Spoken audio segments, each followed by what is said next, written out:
Good evening and welcome to Look North. Our top story tonight. A wrongfully accused postmistress from Huddersfield calls the government's compensation scheme an insult. I don't think it's enough. I don't think it's enough for anybody, because the financial loss that I had doesn't take into account the other losses that subsequently came. The loss of my job, the loss of my income, losing friends because we had to move out the area. We'll find out what's next for those affected. Also tonight, a significant step forward in keyhole heart surgery, the new pioneering procedures manufactured here in Leeds. The extraordinary footage captured under the surface of the River Wharfe. We'll meet the documentary maker. And we take a look inside one of Yorkshire's most remote properties, high up in the Yorkshire Dales. And despite mostly cloudy skies, we did have a bit of sunshine in Whitby, producing that beautiful rainbow there just off the pier. Don't forget to join me for that detailed extended forecast.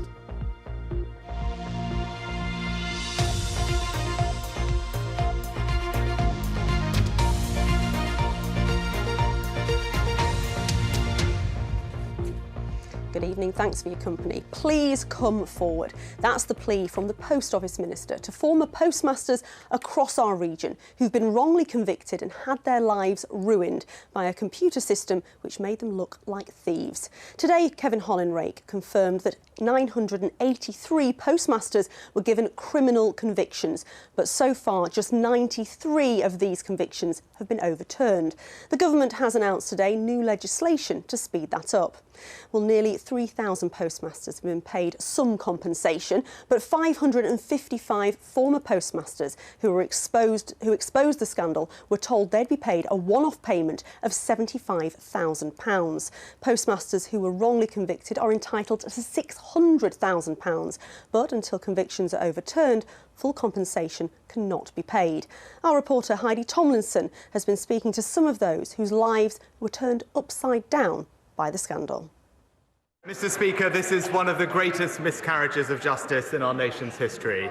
People who worked hard to serve their communities had their lives and their reputations destroyed through absolutely no fault of their own. Glued to the Prime Minister's announcement, former postmistress Maria Lockwood from Huddersfield, who paid £30,000 to the Post Office unnecessarily when she was wrongly accused of fraud due to faulty software. Maria was never convicted, but she lost her livelihood and has endured 20 years of trauma as a result. But today I can announce that we will introduce new primary legislation to make sure that those convicted as a result of the Horizon scandal are swiftly exonerated and compensated. We will also introduce a new upfront payment of £75,000 for the vital GLO group of postmasters. I don't think it's enough. I don't think it's enough for anybody. A £75,000 wouldn't even cover 3 years' salary. From 2010, 14 years have now passed that I could have potentially been earning that kind of money, which, that were taken away from us.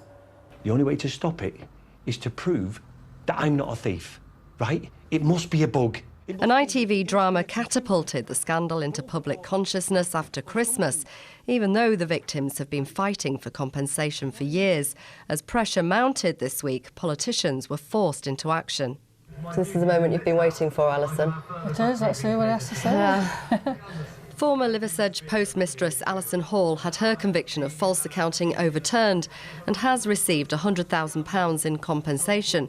She welcomed today's commitment for a new law for those still waiting to be exonerated.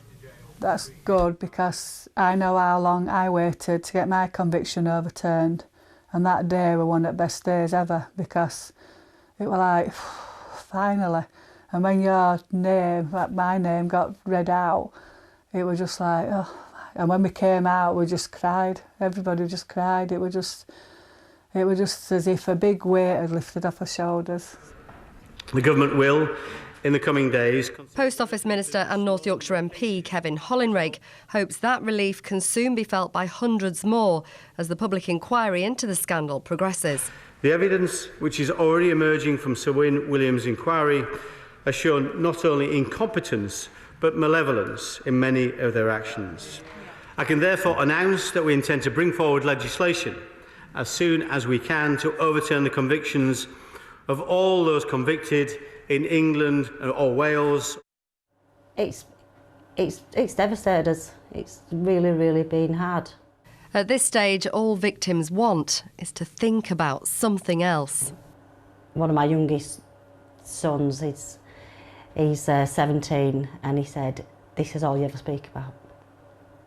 Maria will continue pushing for accountability, compensation and ultimately closure. Heidi Tomlinson, BBC Look North. Well, our political editor James Vincent joins us. James, what happens now? Well, the first thing to say, Keely, this is not a story that happened 20 years ago. This is a story that's been happening for 20 years. The last conviction of a sub-postmaster was in 2015. It's not actually that long ago, and all politicians that have been in power since have got a lot of questions to answer. And Alison, who Heidi spoke to today as part of her report there, you know, she only got her conviction quashed in 2021. Her mum died before that happened. So there's some heartbreaking stories that have obviously been uncovered by the ITV documentary. Today, Rishi Sunak saying that new law will be passed to try and quash convictions. What will happen is effectively people who have been convicted will be able to sign a form to say, I am innocent, and declare that they're innocent, and then they'll be eligible for that £600,000 compensation. And of course, that upfront payment to the 555 sub-postmasters who stood up against the government and exposed this wrongdoing, this miscarriage of justice. How has it taken so long to get to this point, though? Well, it's weird, isn't it? It's taken such a short time this week, but it's taken so long to get to this week. I think it's about the power of television. Obviously, there's been lots of reporting about this scandal over the past 15, 20 years, but only until the ITV drama was on television. I think it's about people power. It's about those sub-postmasters that went to the government and said, we're not accepting this. We're not accepting being convicted of this. And then it's the public power, having watched that programme, those 4 hours of television, that's effectively unravelled all of this in just a few days. And it's a kind of easy-ish win for the government. It's tricky because of legislation. The government and the House of Commons isn't really meant to get involved with the courts and the laws, but it's an easiest win for Rishi Sunak and the government. But like I say, Labour, the Lib Dems, the Conservatives have all been in power during this point, and there are questions still to be answered, not least from some former sub-postmasters, because we heard from Holly Lynch, the Halifax MP in the House of Commons today.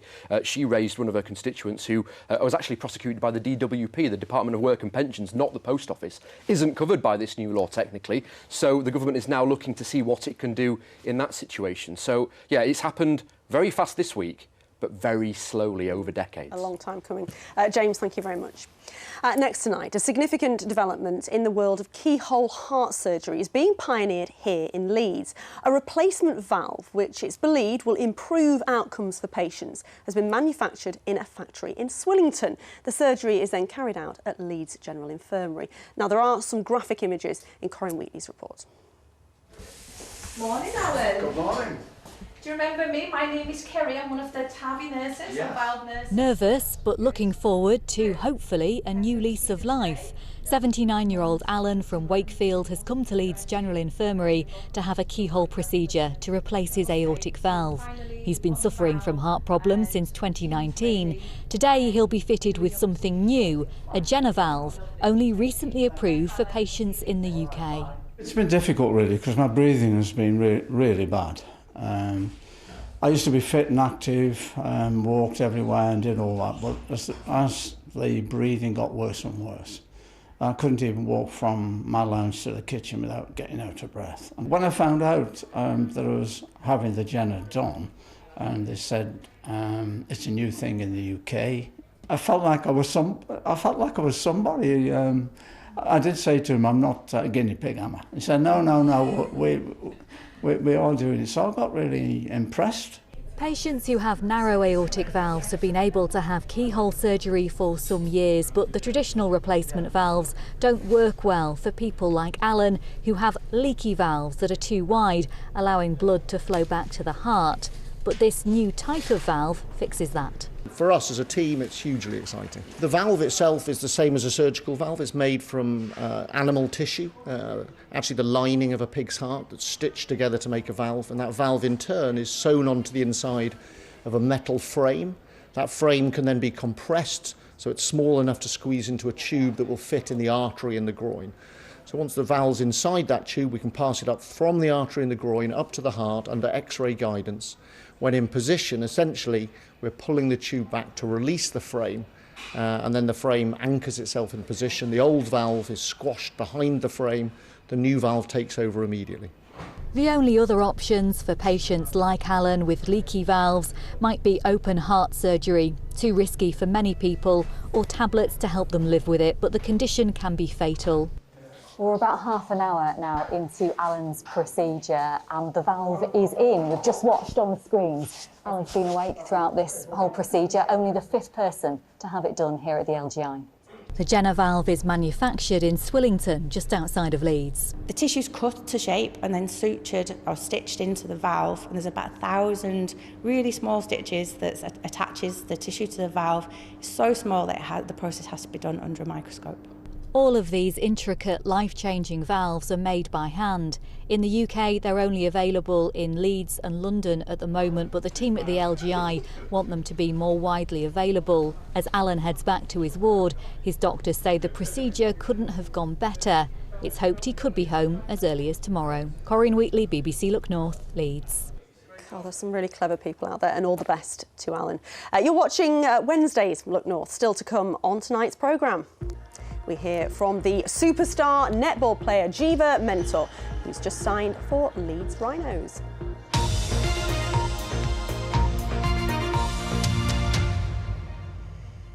The death of an asylum seeker at a hotel in Wakefield has been referred to a national safeguarding body. Father of 2, Irakli Kapanadze from Georgia, died in September last year after having been housed at the Cedar Court Hotel for almost a year. The death was recorded as suicide at an inquest last month. Now a review is to be carried out into whether mental health intervention and care was provided in an appropriate and timely manner. An off-duty midwife who was seriously injured in a crash in Sheffield where a Good Samaritan died has said she is recovering at home. Chris Marriott, who had 2 children, died when he was hit by a car as he was helping an injured woman in Pittsmore on the 27th of December. Alison Norris, who's also from Sheffield, who's also a Sheffield councillor, said she needed an operation on her knee and leg after she was injured in the same collision. A man has been charged with the incident. Next this evening, a hobby filmmaker and gardener from Wetherby has spent the past 5 years filming the 65-mile-long River Wharfe for a documentary. Mark Barrow wanted to capture the aquatic life and demonstrate the loss of habitats through pollution. I asked Mark why he'd chosen the River Wharfe to film. Where I live at Wetherby, it became the first river in England to get bathing status. It just seemed the right river to choose to do the documentary. And what did you want to achieve? What message did you want to give out? I really wanted the documentary to foster a connection between the viewers and the film itself, to educate them, to literally show them this amazing world that is literally on the doorstep. And so you didn't just film like the landscapes and the river from above, you got below the water, didn't you? Yeah, I got below the water. I filmed the entire 65 miles, managed to film barbel spawning, laying the eggs, grayling, which is one of the most beautiful freshwater fish we have. It's been inspirational. And now you were talking about river pollution long before it became a real talking point. In fact, we've got footage of you that we took back in 2019 of you under the water then. Yes, yeah, and it's sadly, now every dive I do, I encounter some type of sewage pollution, whether it be sewage litter from wipes to other nasties that get flushed down the toilet, and that is every dive now. Yeah, it's just awful, isn't it? Now, I know your wife helped you out a little bit here, but this was more or less a one-man job, wasn't it? How did you fit it in? You work full-time. It's been difficult. I started in 2018, completed it in 2023, and then for 4 months, literally, every evening, editing 800 hours of footage. Crikey. Where are you hoping it's going to be shown? Just submitted it to the Leeds Film Festival, so hopefully it's going to get selected, but also other festivals such as Bolton Film Festival, the Kendal Mountain Festival, and the Wild Screen down in Bristol. So yeah, fingers crossed it gets selected. Well, best of luck. It looks amazing. I'm pleased with how it's turned out, and it has been an amazing journey, I've got to be honest. Well, thank you very much for sharing it with us. Thank you. And it was lovely to meet Mark. Now, Jiva Mentor is a netball superstar. She was named the best netballer in the world twice. She was part of the England's Commonwealth Games gold medal winning team in 2018 and went all the way to the final of the World Cup last year. And now, after playing in Australia for several years, she's signed for Leeds Rhinos. Well, Sally Hurst has been to meet her. In the world of netball, celebrities don't get much bigger than this. Jiva Mentor made her England debut way back in 2000 at the age of 16, and successes include the Commonwealth Games gold in 2018 that catapulted the Roses into the spotlight. The biggest highlights through netball, I mean, it's opened so many doors. I've had so many amazing experiences and met so many wonderful people, but you can't go past the 2018 Commonwealth Games where we won gold against the Aussies on their home soil. That was obviously a great team achievement. I think really elevated netball and gave it that exposure. Now, after years playing top-level netball in Australia, she's come home to England and signed for the Leeds Rhinos. So you retired from international netball, so why Leeds? The big question. I'm very set in my ways and what I want to do and what I want to achieve, and I've been playing this sport for almost a quarter of a century now, being at the top level for 24 years and been playing professionally in Australia for the last 15. I think I just wanted that transition from international and not just straight out and retire completely. I also want to make sure I give back, and so be able to come back here and play in the English Super League, to be able to connect with everyone who's, I guess, supported me online and through socials, I think is great. There's no doubt that getting a big name like Jiva is a coup for the Rhinos, and part of the draw was their head coach, Liana Leota. It's not only what she does on the court, but it's what she brings off the court. She's very family first, people orientated, and people will gravitate to that and will follow her. So for me, it was a big thing. We were going after her no matter what. Jiva isn't the only new face in the team. Annie James from Sheffield is making her first team debut this season and is just a little bit in awe of her famous teammate. So Jiva came in yesterday for the first time, and she walked in, we were literally just like, oh my God, this is amazing. And I remember like watching her on TV like when I was 9, so it's been great. So you were actually starstruck? Yeah, no, genuinely, I've been trying to hold back taking a signature. It's just been great. Everyone's been so warm and welcoming. There's definitely a lot of accents, which is great. I'm having to sort of tune into what everyone's saying. But yeah, everyone's super friendly, and it's great. And there's obviously that great sort of passion already. Obviously can feel the buzz, just the banter that we've got already, and I think that's so important in the team. With just 5 weeks to go to the start of the Super League season, the Rhinos' training has just been supercharged thanks to the star in their midst. Sally Hurst, BBC Look North, Leeds. Our next guest has swapped the sunny skies of California for the cold and damp of Huddersfield. Kevin Nagel is an American multi-millionaire who owns a share of the professional basketball team Sacramento Kings, but has recently bought the West Yorkshire football club Huddersfield Town. So why Huddersfield? Something I put to him when he came in earlier. I think that when we learned a little bit about Huddersfield, it was very much like where I grew up in the Midwest. You know, it's a gritty town, blue-collar town, always striving for more. And so it just felt like maybe it was home to me. Oh, that's a nice way of putting it. I mean, there seems to be an influx of Americans interested in UK football at the moment. Well, I think that, you know, really UK football is really, I think some people wouldn't necessarily like this, but it's really the mecca of football and around the world. I mean, they play by far, I think, the best overall football. And so to come to the United Kingdom, it's really like you're going to come here and you're probably going to be a student, and then you're going to learn more, and then you're eventually hopefully going to win. Now, you've spoken about wanting the fans to be at the centre of what you do, and also the stadium as well. You think you could make better use of that? Oh, there's no question. I think it's a fantastic stadium. It was built in 1994. It's got great bones. You know, Huddersfield has a lot of opportunity, and I think what we can do is if we were able to take control of it, modernize it, update it, we could really be the epicenter of Huddersfield and beyond. You were at the Etihad at the weekend. Not a great score. Didn't matter. Our players went there to learn. I went there to learn. I mean, I really, again, you're now talking about really the best of best in the football world. I mean, that is just a fantastic organization. We saw it up close and personal. It's something for us to strive for. You've not had a great season so far. What do you want for Huddersfield Town? Again, this is a learning season. Our goal really is probably really three things, and one is certainly not to get relegated. The second one is to learn a lot and prepare for the following year, and that's really what it is.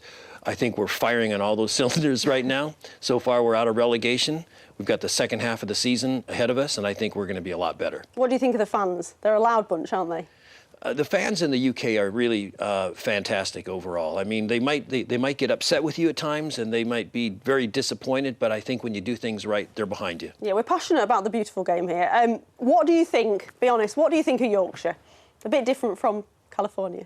It's very different than California, but I love it. I love the people. I think the culture is fantastic. I learn a lot every day. I'm going to be here for the next month. And I'm getting a chance to feel like more and more like I'm just part of the local people. And you've got a beautiful Yorkshire tan there as well. I love it. It's lovely to meet you. All the best. Thank you. Now, fancy living in a house that's so remote that you need a 4x4 to get to it, and your nearest public road is almost 2 miles away. The home is called Criner Bottom near Ingleton and is up for sale, and Jacob Tomlinson went for a nosy. It's not every day that you get to visit one of Yorkshire's most remote houses, but it does come with its challenges, like having to be picked up in a 4x4 for starters. The property I'm going to see is almost 2 miles away from the nearest public road and can only be accessed with an off-road vehicle like this one. Perched on the side of Ingleborough in the Yorkshire Dales, this 400-year-old property is completely off-grid. Adam, wow, this looks incredible. So take us back to 2021. What was it like when you saw this house come on the market? What was your reaction? Adam was working down south and I was in our house, and I saw the house come up on Facebook and thought, oh my God, we've got to live there. Because it's off-grid, this house gets its water from the mountainside nearby, its heating provided by this biomass boiler, and its electricity coming from something Yorkshire has plenty of: wind. Right then, Adam, so this is the infamous wind turbine that powers the entire house. It is indeed, yeah. On a nice windy day like today, we get lots of power, which is good and environmentally friendly as well. And it's not just the benefit of environmentally friendly power, but I'm thinking the government actually pay you for it. The government do pay us, yes. So we get about £1,200 a year for the power that we generate, so not bad. With Ingleborough just in the distance, this house has become synonymous with walkers that come to do one of the 3 peaks. It's got 4 bedrooms, 4 bathrooms, but perhaps one of the most important features are these amazing views. There are not that many properties that are halfway up a mountain, off-grid, with a mile and a half of track that you need a 4x4. So it's pretty rare. I think it's unlikely that we'll get something that is quite as iconic as this property. My sister is moving back to Europe. She's been away for quite a long time, and we are looking at going to business together in Spain, in the mountains of Spain. There will be a lot of people sat at home watching, thinking, right, how on earth do you A, get a pizza takeaway, or B, have to nip out for a pint of milk? So how do you do it? So again, you just learn to live differently. You know, you can't get Uber Eats to deliver your pizza. So if a life without bills or contracts is for you, all you need is a sturdy 4x4, some strong walking boots, and £750,000. Jacob Tomlinson, BBC Look North. Oh, indeed. Looks lovely though, doesn't it? Yeah, loose change to you.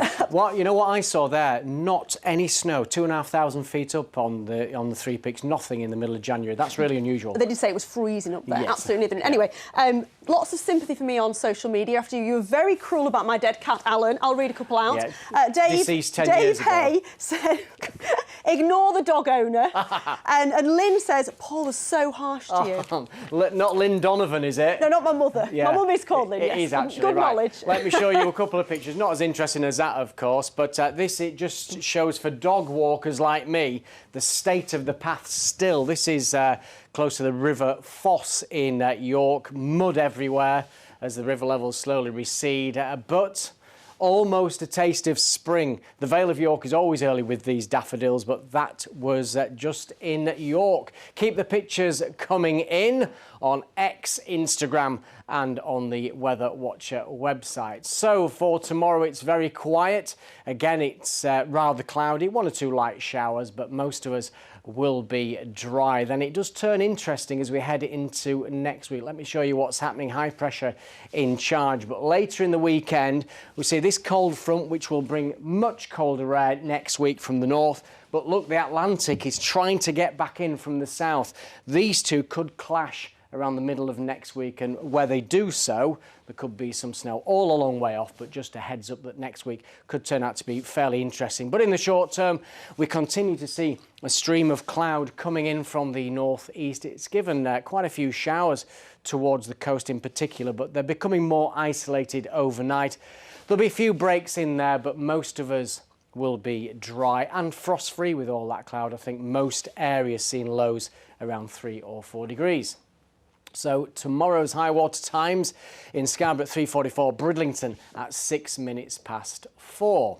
So another fairly nondescript cloudy day to come. The odd light shower, otherwise it's dry. You can see there'll be a few breaks coming through from time to time, but most of us will see a lot of cloud at times. Now, it's going to feel chilly. That said, I must point out that 7 or 8 degrees is absolutely normal for the middle of January. 8 Celsius in Leeds and York is 46 degrees Fahrenheit.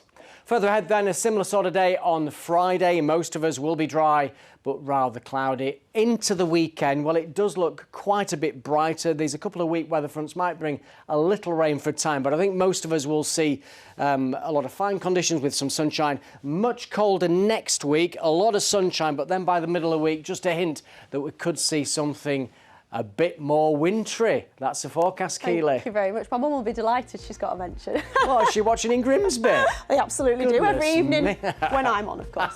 Have a good evening, bye-bye.